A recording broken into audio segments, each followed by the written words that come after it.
रक्तचाप की जांच कैसे की जाती है? शरीर के सारे अंगों तक रक्त पहुंचाने के लिए हमारा हृदय रक्त को एक खास दबाव पर पंप करता है और इसी दबाव को रक्तचाप या ब्लड प्रेशर कहते हैं। ये समझने के लिए रक्तचाप होता क्या है, ये वाला वीडियो देखो।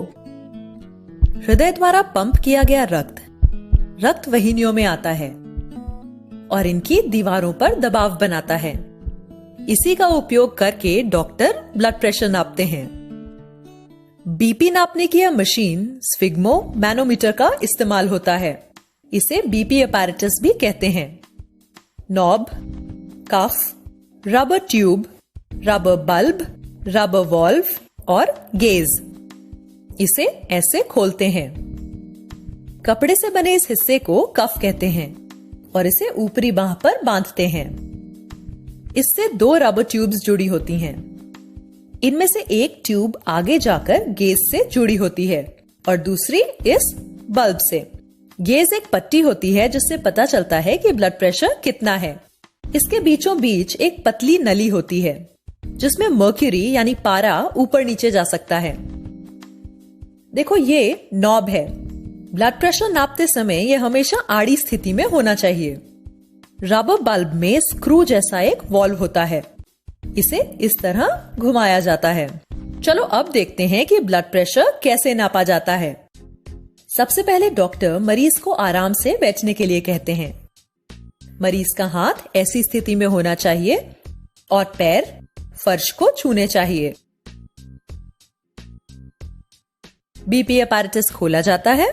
कफ निकालकर उसे मरीज की कोहनी से 2 अंगुल ऊपर ऐसे बांधते हैं। फिर सुनिश्चित करते हैं कि कफ बहुत कसा हुआ या बहुत ढीला तो नहीं है। उसके बाद स्टेथोस्कोप अपने कानों पर लगाते हैं। चेस्ट पीस में उंगलियों से आवाज करके पता लगाते हैं कि आवाज ठीक से आ रही है या नहीं।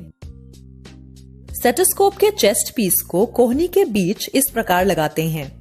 इसकी चिकनी गोल सतह को त्वचा के साथ पूरी तरह से संपर्क में होना चाहिए।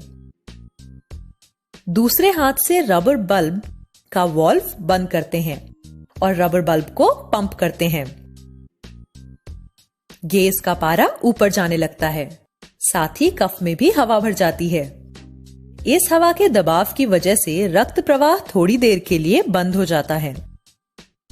जब पारा 160 या 180 तक पहुंच जाता है तो डॉक्टर रबर बल्ब को पंप करना बंद कर देते हैं।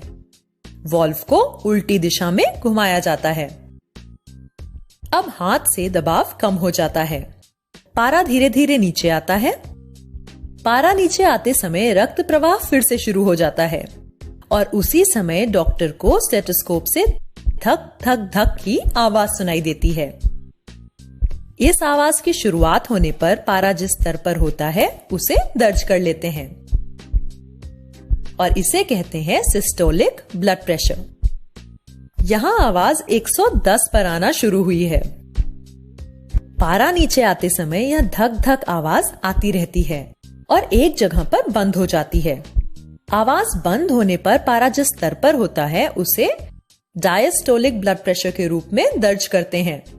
यहाँ पारे के 70 पर पहुंचने पर यह आवाज आनी बंद हो गई है तो वॉल्व को पूरा घुमाया जाता है डॉक्टर कफ में बची हुई हवा को निकाल देते हैं। स्टेथोस्कोप को कान से निकालते हैं, मरीज के ऊपरी बाह में लगे कफ को हटाते हैं और बीपी अपैरेटस उचित जगह पर रख देते हैं।